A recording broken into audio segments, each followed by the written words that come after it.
The army looked at him and rejected him, saying, "Too small, too weak." Yet, behind that boyish face was a will of steel destined to stop an entire Nazi tank column single-handedly. Today, you will witness the story of the impossible, the journey of America's most decorated hero, Audie Murphy. An epic that defies the imagination begins, stretching from the vast, dusty plains of Texas to the freezing, blood-soaked battlefields of Europe. Audie Murphy, a youth standing only 5 feet 5 inches and weighing barely 110 pounds, possessing features as boyish as a child's.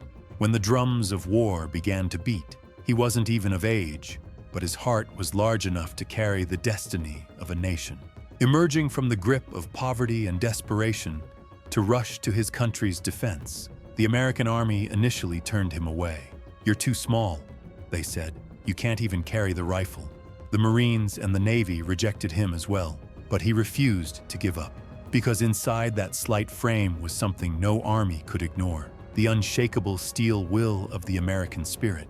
This is the birth of a private, a hero, and the most decorated soldier in history. Audie Murphy was the living embodiment of a nation's faith in freedom.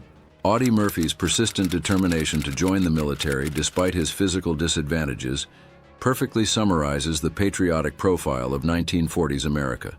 Raised through the hardships of the Great Depression, this generation felt a deep sense of debt to their country. Murphy's act of falsifying his documents to increase his age and join the infantry was not just an escape, it was a story of total devotion. The irony is striking. This youth, deemed inadequate at the time, would end the war wearing 33 different medals on his chest, including the Congressional Medal of Honor. When he was finally accepted into the Army in 1942, no one could have predicted he would carve his name into history in golden letters. Assigned to the 15th Infantry Regiment of the 3rd Infantry Division, he found himself among soldiers far more built and experienced than he was. Yet, when the first bullets were fired in the searing heat of North Africa and Sicily, Murphy's brilliance became clear. He wasn't just an infantryman following orders. He was a genius who spoke the language of the battlefield. His Texan hunter's instincts, merged with American military discipline, quickly made him the most trusted man in his squad. He was a ghost, moving silently, sensing the enemy before they ever saw him, and never missing when he pulled the trigger. America has always produced such unsung heroes in its darkest hours, and Murphy was preparing to become the brightest star of that tradition. As the darkness of war descended upon Europe, a giant was awakening inside that boyish-faced soldier. This giant would not only stop a tank convoy, but would reignite the fading hope of the free world. Murphy's early combat records show that his situational awareness was second to none. As he climbed the ranks one by one, he stood out not just for his courage, but for his tactical intelligence. His methods for neutralizing enemy machine gun nests, especially during the battles in Sicily, are still studied in military textbooks today as prime examples of the importance of individual initiative. Murphy proved that the greatest strength of the American military is not its technology, but its thinking soldiers who can make decisive choices under fire. Now, lean back and prepare to witness the greatest heroic journey in American history.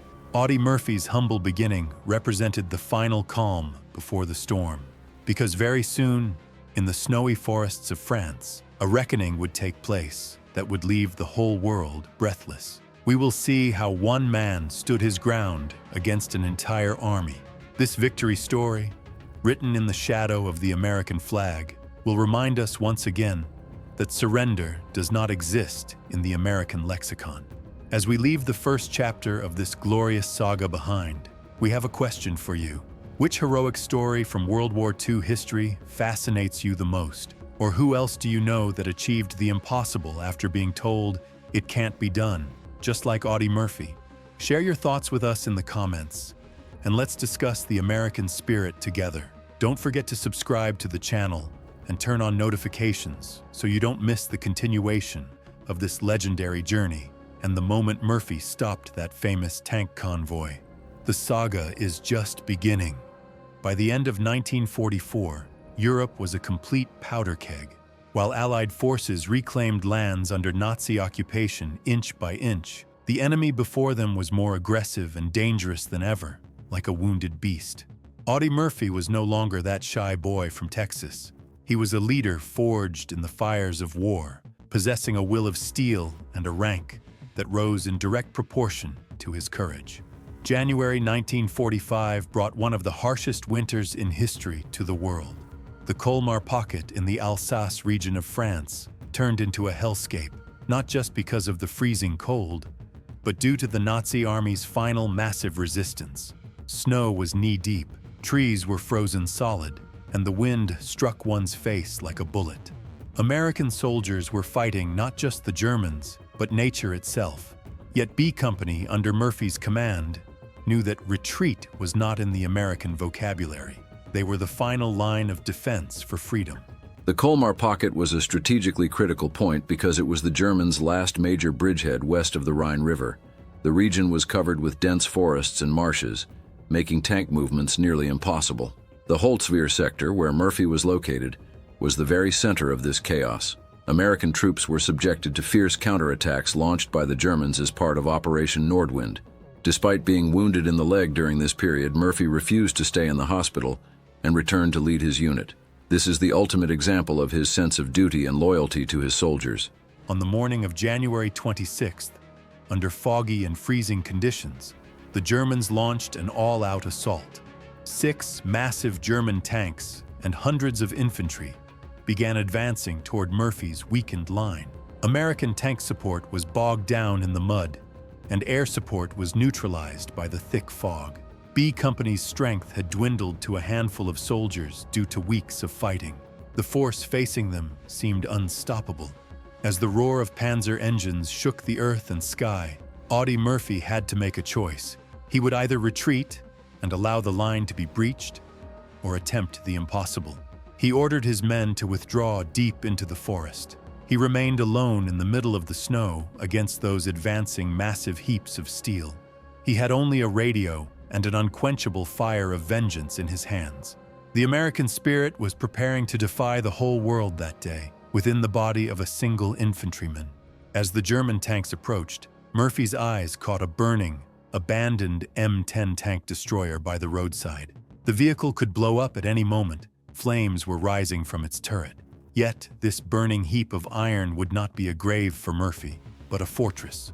Without a second thought, he dove into the flames and took command of the .50 caliber machine gun atop the vehicle. The smoke and fire surrounding him acted like armor, hiding him from enemy eyes. When he fired the first round, the German infantry were stunned. This relentless fire coming from a single point rained death as if an entire battalion were stationed there. Murphy was pulling the trigger with one hand while directing artillery coordinates with the radio in the other. Bullets grazed his helmet and shrapnel fell at his feet, but he did not move an inch. At that moment, the young boy from Texas was gone, replaced by the wrath of justice. Murphy's performance that day is described by military historians as an impossible defense. An infantry soldier climbing onto a burning tank filled with ammunition to open fire might be seen as madness contrary to military discipline. However, Murphy knew that if he cut off the enemy's infantry support, the tanks would not dare enter the forest. While mowing down German infantry with the .50 caliber gun, he directed artillery fire to within 50 meters of his own coordinates. When the operator on the radio asked, "The coordinates are too close, are you alive?" Murphy gave that legendary answer, "Just keep the line open and don't stop the fire." For 1 hour, a single man held off an entire army. The German tanks, unable to advance without infantry support, were forced to retreat.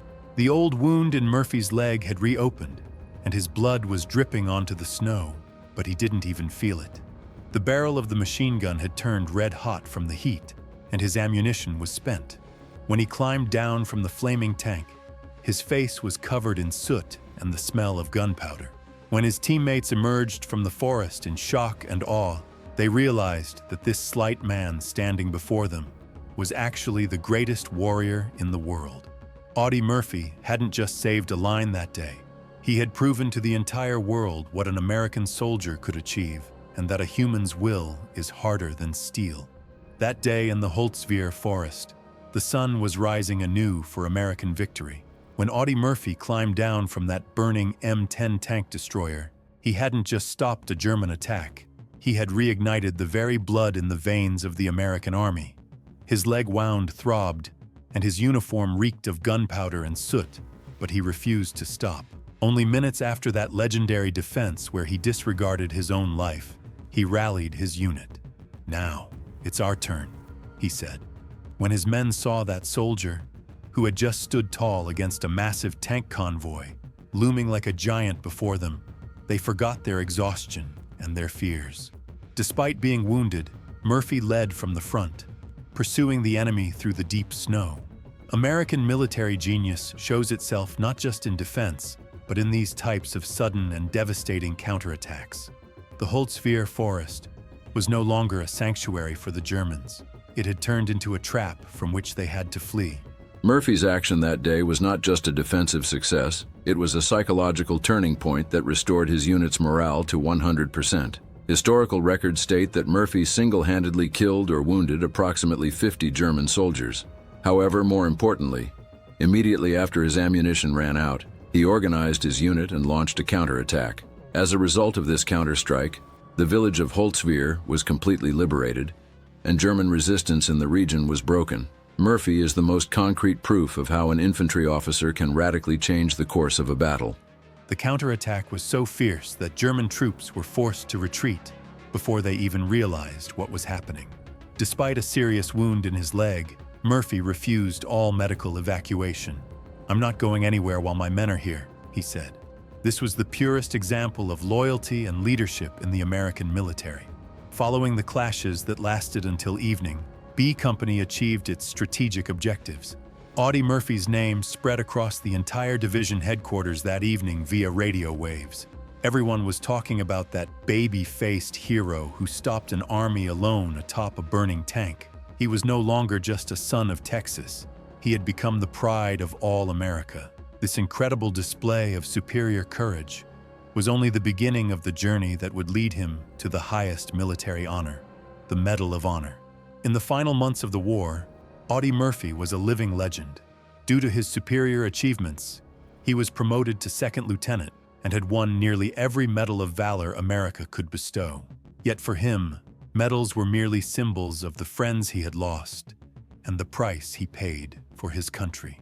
In June 1945, at a magnificent ceremony held in Salzburg, France, the Medal of Honor, the highest military decoration of the United States, was placed around his neck. He was only 20 years old, yet he had become the most decorated American soldier in history. The American people saw their own strength and unshakable perseverance in the story of this humble youth. Murphy had paid the heaviest price for freedom, but in return, he earned the eternal gratitude of a nation. Audie Murphy earned a total of 33 medals and decorations by the end of the war. These included 2 Silver Stars, 2 Bronze Stars, a Distinguished Service Cross, and 3 Purple Hearts. However, what truly set him apart was not just the medals, but his character that belonged to the public after the war. Murphy became one of the first famous figures to openly speak about post-war trauma, what we call PTSD today, and to draw attention to the mental health of veterans. When the guns fell silent in Europe and victory was declared, Audie Murphy returned to his home in Texas as a hero. Streets were adorned with American flags, and millions of people flocked to the roads just to see him. When he appeared on the cover of Life magazine, the whole world recognized this youth. Nicknamed the baby-faced killer, but possessing such a naive soul, he proved that American military power was not just about guns and tanks. The real power lay in the heart of a single man fighting for the right values. But the story didn't end there for Murphy. The bright lights of Hollywood were calling him. With the film To Hell and Back, which would tell his own life story, he was set to inspire millions on the silver screen. America's greatest warrior was now preparing to become one of the most beloved faces of cinema. The war was over, the guns had fallen silent, but a new struggle was beginning for Audie Murphy. When he returned home, he was no longer just a veteran. He was America's greatest living hero. When legendary Hollywood actor James Cagney saw Murphy's famous cover photo in Life magazine, he noticed a spark. In this young man's face, there weren't just the scars of war, but the glow of a star. Although hesitant at first, Audie stepped before the cameras to tell his story to the American people and to keep the memory of his brothers in arms alive. Yet he wasn't merely acting like an actor. He was reenacting the hell he had actually lived through. In 1955, he played himself in the movie To Hell and Back, which told the story of his own life. The film broke the largest box office record in Universal Studios history up to that time. America watched those moments, where their own son became a legend, in cinema halls with tears in their eyes. His military genius continued even in peacetime by advocating for the rights of veterans. Audie Murphy playing himself in the film To Hell and Back is a rare occurrence in cinema history. However, Murphy requested that the action scenes in the movie be toned down compared to what he actually experienced. In his view, portraying the full extent of the real hell he lived through on the silver screen would be unbearable for the audience, and he feared appearing as if he were exaggerating his heroism. Despite starring in over 40 films throughout his cinematic career, he always defined himself as a soldier who acts. Murphy's Hollywood success was not just a story of fame. He used the money and prestige he earned for his fellow soldiers once again. But behind the bright lights, the dark shadows of war were still haunting him. He was battling what was then unnamed post-traumatic stress disorder, PTSD. Nightmares, sleepless nights, and the memories of that freezing Holtzwihr Forest never left him. Yet Murphy showed heroism in this matter as well. Instead of hiding his struggles, he spoke out to the American military and the public. He became one of the first voices to cry out that veterans needed psychological support, saying, "Our boys are coming home, but their souls are still left at the front." He reminded the whole world that the mental health of the American soldier, not just the physical, was a debt of honor to the nation. May 28, 1971. A somber note was etched into the pages of American aviation and history. Audie Murphy was only 45 years old when he lost his life in a plane crash near Virginia. That immortal hero, who single-handedly stopped a tank convoy and survived countless circles of fire, had left us due to a tragic accident. Yet his death was not the end of his story, but the transition of his legend into eternity. As his casket, draped in the American flag, was lowered into the ground at Arlington National Cemetery, it wasn't just a soldier being bid farewell, but the conscience of a nation. Today, his grave is the most visited site after President John F. Kennedy's, because people go there not just to commemorate a soldier, but to salute the American spirit that says, "Nothing is impossible." By Audie Murphy's own request, his grave at Arlington is quite simple, unlike those of other Medal of Honor recipients.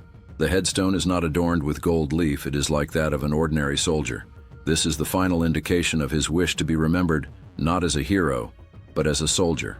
Murphy left his military genius and courage as a legacy to the American people. His life is one of the greatest historical lessons proving that an individual's faith and determination can be more effective than the strength of an entire army. Audie Murphy's saga ends here, but his legacy continues to live in the heart of every American soldier and in the shadow of every waving flag. He was the symbol of that humble yet massive power, emerging from the dusty roads of Texas to become the protector of the free world. America never forgets the heroism of its children.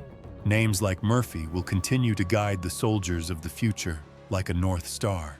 The saga never ends until we say it's over, because the American spirit is always strong enough to give birth to new heroes. My friends, we have reached the end of this glorious journey we embarked on with Audie Murphy. His story showed us the true power behind outward appearance, the loyalty of a soldier, and how a nation can unite. Do you think a story of heroism like Audie Murphy's is possible today, or has technology surpassed individual courage? I eagerly await your thoughts in the comments. As the War Room archives, we will continue to uncover the glorious pages of American history. Don't forget to stay subscribed, like this video, and turn on notifications. Stay with freedom. Goodbye.